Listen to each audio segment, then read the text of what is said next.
non vaccinati sono finiti in terapia intensiva nelle ultime 48 ore. A dire il governatore Zaia in conferenza stampa, la maggior parte dei casi resta asintomatica, 85 i casi di variante Delta sequenziati dalla regione. L'unico criterio per giudicare il virus è guardare ai ricoveri effettivi e non al contagio, così Zaia che chiede al governo di rivedere quanto prima i criteri della strategia contro il virus. Abano, drammatica scoperta in una piscina di un hotel termale chiuso da tempo. Il cadavere di un uomo è stato trovato da un guardiano e un 37enne del posto.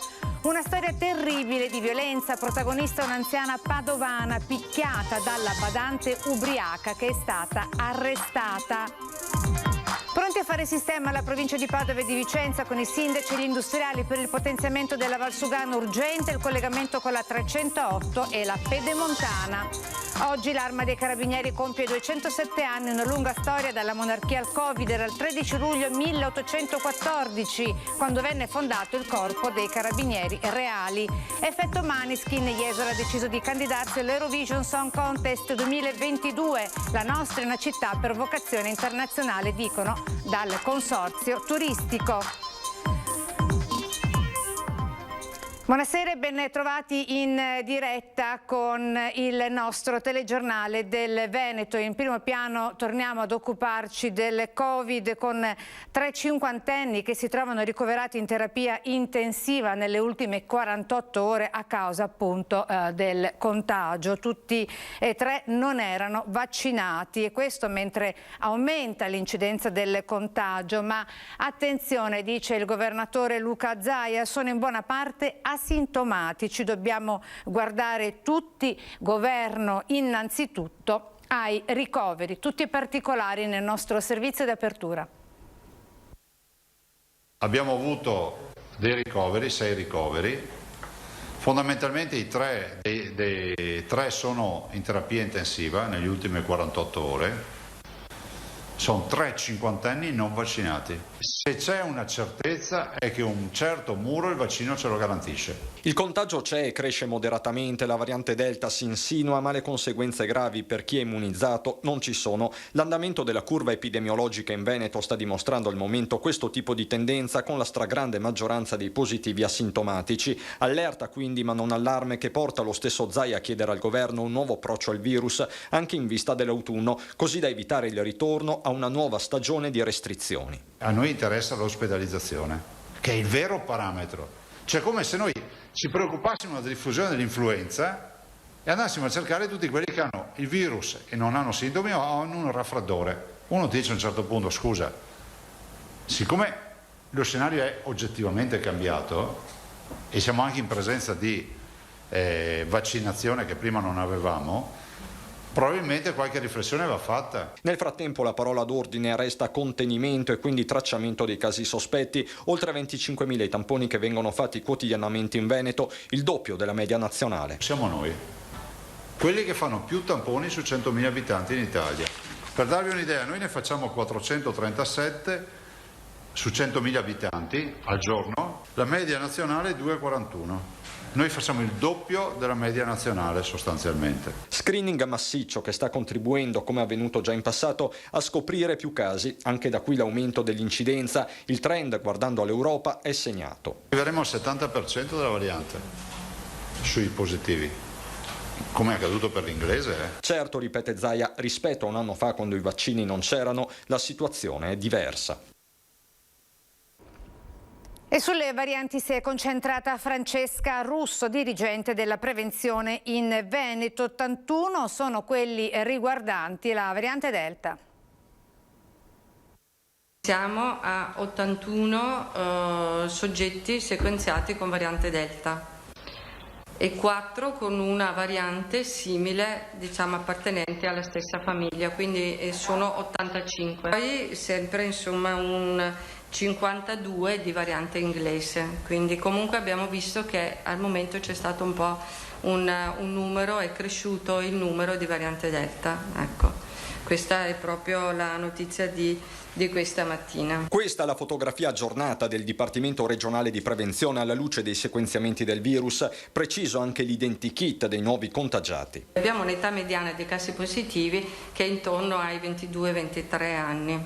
E questo insomma ce lo spieghiamo dal fatto che la maggior parte dei cluster che si sono verificati sono stati legati a soggetti giovani. Il fronte ora è proprio questo, le nuove generazioni, come dimostrano i focolai sparsi per l'Europa, in particolare nei paesi scandinavi e in Spagna, con Maiorca sconsigliata come meta di viaggio, ma Russo fa anche chiarezza su un altro aspetto relativo al contagio. L'aumento delle temperature nei nostri paesi, l'aumento delle temperature determina una riduzione della circolazione dei virus respiratori. E questo è un dato di comportamento dei virus di tipo epidemiologico, perché anche la circolazione dei virus ha una certa periodicità. E continuano a far discutere le immagini di tifo selvaggio di domenica scorsa in tante città del Veneto. Serviva buonsenso, così i trevigiani intervistati ai nostri microfoni. Buon senso delle persone, basta. Che è mancato È mancato. Perché manca tuttora non solo per la partita ma anche per sempre, passeggiando tutto. C'è paura per un aumento nuovo dei contagi? Penso proprio di sì, anche perché ho visto tanti stranieri che la mascherina non esiste. Dopo tutto questo periodo di lockdown, diciamo, insomma, dai, era difficile poter contenere un evento del genere, quindi secondo me siamo stati un po' laschi, ma insomma alla fine con un po' di buona volontà si può ridurre adesso, volendo. Il rischio c'è sempre, poi come al solito dipende sempre dal buon senso. Buon senso che forse non c'è stato molto? Non ce n'è. Andava contenuto in altra maniera? Forse sì. In che modo secondo me? Difficile bloccare le strade, ma impossibile. La polizia poteva magari impedire tutte queste manifestazioni, tutti questi cortei di macchine che suonavano. È un po' esagerato. Secondo me sì. Sì, si potevano contenere, sì, ma anche pochi controlli ho notato. Ci doveva essere del buon senso tra le persone, però purtroppo non è così, perché si può festeggiare anche in un altro modo, non serve essere così euforici. Sì, esatto. Secondo me non hanno capito, forse, siccome erano abbastanza giovani quelli che festeggiavano, forse si credono potenti. E il nostro sondaggio di oggi riguarda proprio questo argomento: folla di tifosi in piazza ma discoteche chiuse. È giusto, sì o no? Dite la vostra ai numeri che vedete in sovraimpressione. Sì 0422 16 26 691, no 0422 16 26 690. E prima seduta a Venezia della Commissione speciale regionale sull'andamento del coronavirus in Veneto. Appunto ad essere ascoltate le direttrici dell'Istituto Zooprofilattico Antonia Ricci e del Dipartimento Prevenzione Francesca Russo. L'interesse è capire un po' meglio quali mutazioni ci sono state dalla prima, quante se possibile dalla prima alla seconda ondata, come in qualche modo hanno inciso in termini di aggressività, di diffusione, di ricoveri, di morti. Francesca Zottis, presidente della Commissione speciale d'inchiesta sull'andamento in Veneto del coronavirus, apre in Consiglio regionale i lavori della prima seduta dell'Assemblea, che avrà tra i propri compiti l'accertamento delle cause e le eventuali responsabilità che hanno influito sull'andamento della pandemia, in particolare nella seconda ondata. La prima ad essere sentita è Antonia Ricci, direttrice generale dell'Istituto Zooprofilattico Sperimentale delle Venezie. A me non sembra che alla fine l'andamento in Veneto sia stato tanto diverso da altre regioni. È vero che l'andamento è stato completamente diverso fra nord, centro e sud Italia. Questo è fuori di dubbio. L'eccesso di mortalità per Covid nelle regioni del nord è stato molto più importante rispetto al centro e al sud, e anche questo sarà da capire perché.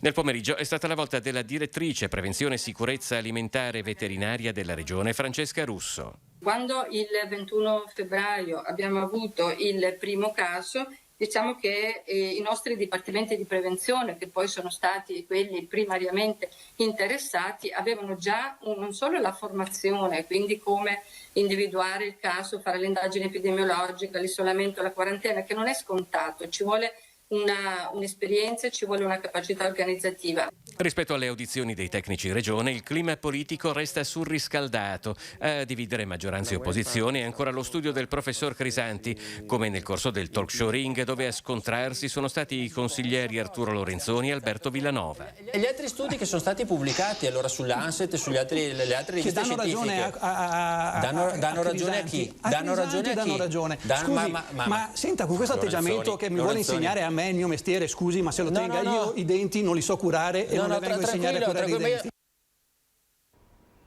Adesso la pagina della cronaca è giallo ad Abano per il ritrovamento di un cadavere che galleggiava nella piscina di un hotel termale chiuso da tempo.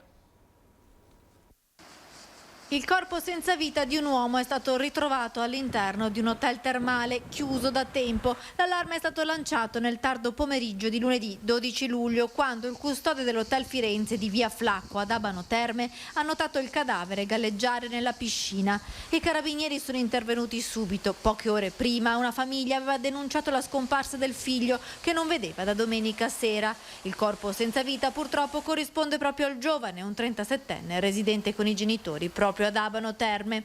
Sul corpo da un primo esame pare non ci siano segni di violenza, ma tutte le piste restano aperte. Non si esclude il suicidio e nemmeno la tragica fatalità, un incidente magari dovuto al tasso alcolico elevato. Solo l'autopsia disposta dalla procura potrà chiarire il mistero di questa morte. L'hotel Firenze, a pochi passi dal centro termale, è chiuso da molto tempo e attualmente all'asta. E adesso una storia terribile di violenza che ci fa restare a Padova, una violenza perpetrata nei confronti di un'anziana da parte della badante completamente ubriaca che invece avrebbe dovuto accudirla. Calci, pugni, un accanimento senza pietà nei confronti di un'anziana indifesa che aveva il compito di accudire. Una badante ucraina è stata arrestata dai carabinieri di Padova dopo che da ubriaca aveva picchiato un 87enne che assisteva. L'anziana sabato sera è stata trovata che vagava senza meta con lividi evidenti alle braccia e al volto. I militari hanno subito chiamato un'ambulanza per prestarle soccorso e poi hanno avvisato i familiari. La badante era in casa ancora alterata dall'alcol, ha tentato anche di aggredire i carabinieri ed è stata arrestata con l'accusa di maltrattamenti in famiglia, resistenza a pubblico ufficiale e lesioni personali. Sotto shock la famiglia dell'anziana che si era affidata della signora ucraina. Nei giorni precedenti l'aggressione, l'87enne, che soffre di un leggero decadimento cognitivo, aveva raccontato di essere stata colpita alla testa, ma la badante aveva negato tutto al figlio della signora. Un episodio che suona ora come un campanello d'allarme. La badante, dopo l'arresto, ha l'obbligo di presentazione alla polizia giudiziaria.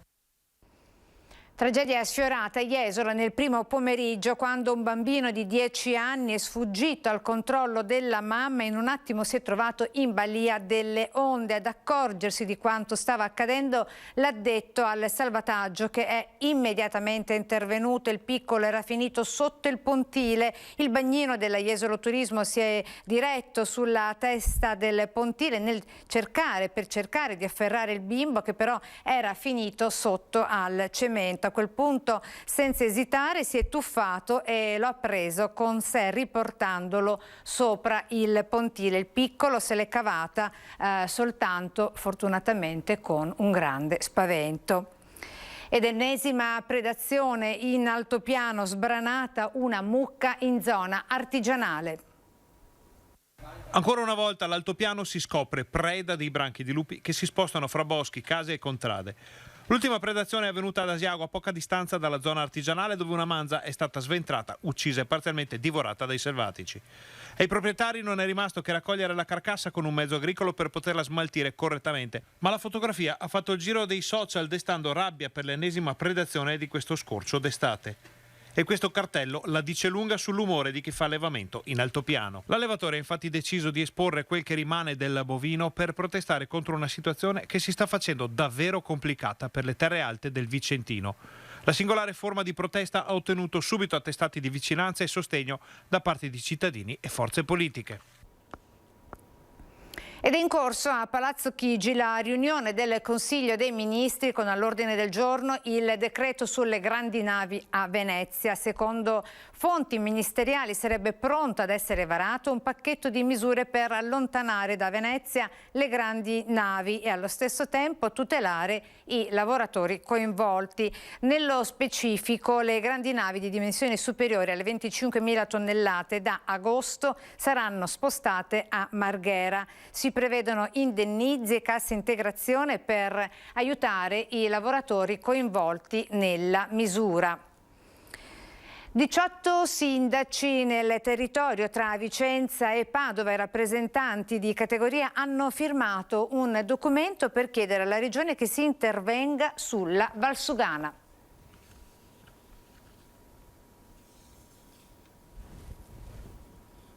Le 119.000 imprese padovane chiedono urgentemente il collegamento con la Pedemontana. Le imprese che oggi stanno ripartendo per il dopo Covid e si sono salvate soprattutto per i mercati europei. Oggi dobbiamo garantire competitività a queste imprese con i collegamenti con le infrastrutture viarie e tecnologiche. Un appello bipartisan senza distinzione di colore politico per un potenziamento della Valsugana nei territori padovani e vicentini.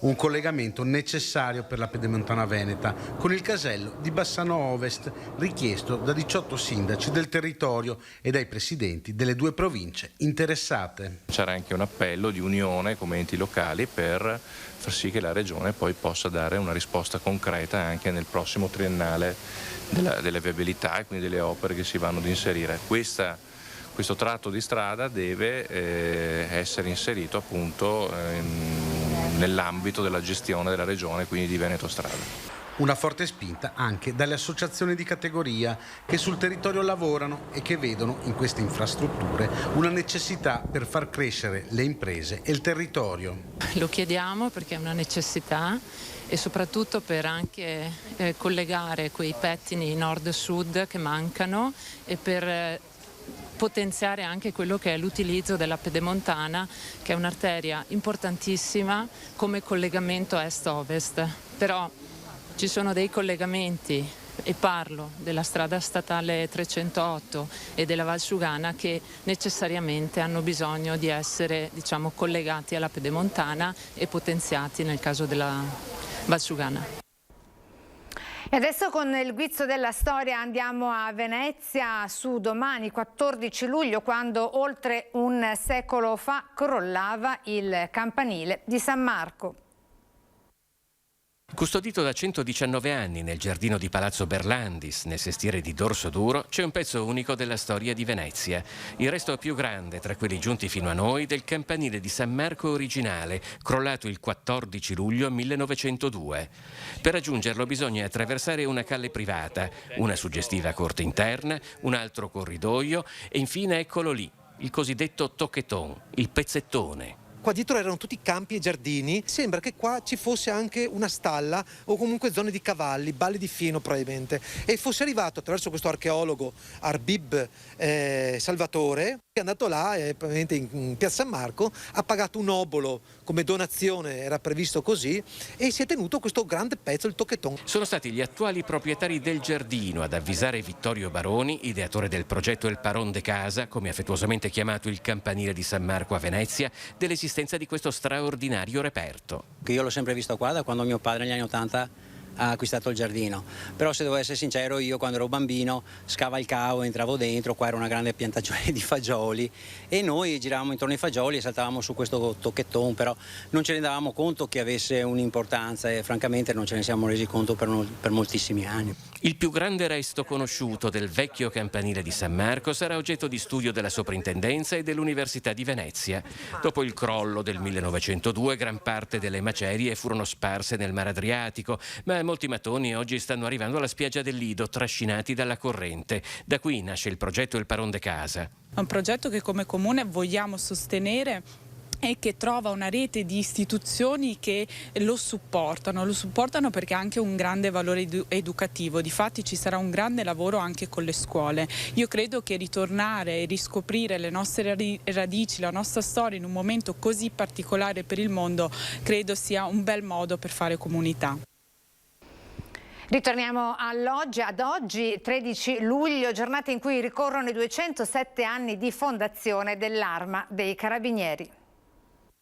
Il 13 luglio di più di 2 secoli fa a Torino veniva istituita l'Arma dei Carabinieri sotto il nome di Corpo dei Carabinieri Reali. Correva l'anno 1814. Oggi come allora l'Arma festeggia ricordando la storica data con i suoi 207 anni. Voluta dal re Vittorio Emanuele che con le Regge Patenti diede l'avvio alla fondazione della nostra Forza Armata. Dalla monarchia fino al Risorgimento il Corpo dei Carabinieri nel corso dei decenni ha attraversato la storia d'Italia con quella della Marca fino ai nostri giorni. Sicuramente mesi particolari dove però ancora una volta, come fin dalla sua nascita, l'Arma dei Carabinieri, l'Arma di Treviso si è distinta da un lato per la difesa dello Stato ma anche per garantire quella che è la legalità in questa provincia.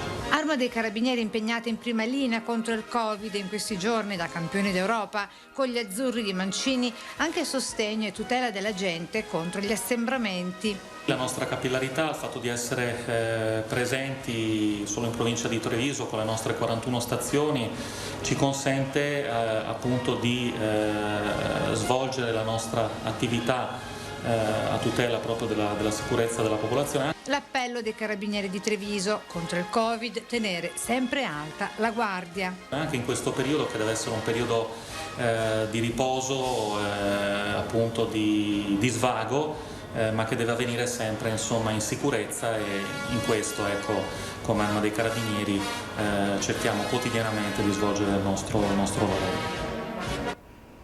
E adesso Jesolo, comune che ha deciso di candidarsi all'Eurovision Song Contest 2022.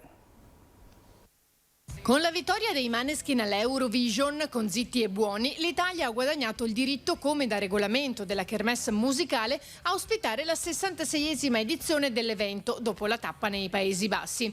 E Jesolo ha deciso di presentarsi. E se è vero come è vero che dal punto di vista turistico abbiamo una riconoscibilità internazionale e una chiara classificazione nella fascia medio-alta, così dal punto di vista della vision di questa città deve corrispondere un uguale atteggiamento nei confronti dell'evento. L'evento deve essere di caratura internazionale, l'Eurosong Contest lo è e Jesolo è assolutamente in grado di porsi come possibile candidata ad ospitarlo. Già abituata a ospitare eventi internazionali, Jesolo ha i requisiti necessari per poter aspirare ad accogliere l'Eurovision. I requisiti sostanzialmente sono 3, una vicinanza aeroportuale che insomma ci è data sia dal Canova di Treviso che dal Marco Polo di Venezia o per paradosso anche da Ronchi che è qui vicino. C'è richiesta una servizio attività per la quale ovviamente non abbiamo nessun problema perché abbiamo tanta e tale scelta sia a livello alberghiero che extra-alberghiero e una location adatta a contenere sostanzialmente tutto quello che è l'apparato dell'Eurosong. E adesso una notizia con la nostra programmazione, con gli ospiti di Ring dalle 21:15 di questa sera in studio Luca De Carlo, senatore e coordinatore di Fratelli d'Italia, Giovanni Zorzi, segretario del PD Treviso, Gianangelo Boff, commissario della Lega Treviso, Mattia Galdiolo, presidente di Arcigay Padova e Giannino Venerandi, vicepresidente del sindacato da ballo del Veneto. È tutto per questa edizione regionale dei nostri notiziari. Ci salutiamo con le previsioni del tempo. Arrivederci.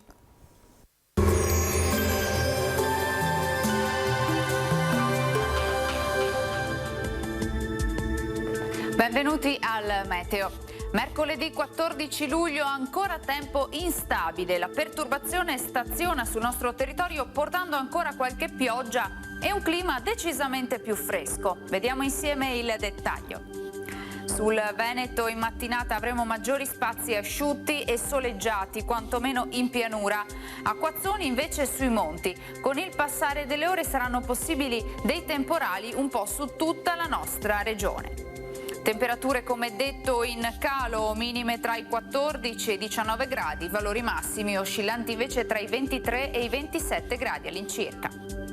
Ci spostiamo ora sul Friuli Venezia Giulia, anche in questo caso piogge sparse alternate a momenti più asciutti, specialmente nella seconda metà della giornata. Temperature minime tra 16 e 19 gradi, massime sui 26-28 gradi. Infine uno sguardo alla situazione del Trentino Alto Adige, dove il contesto sarà lo stesso, con qualche precipitazione intervallata da parentesi maggiormente soleggiate. Temperature minime intorno ai 13-14 gradi, massime sui 24-26 gradi.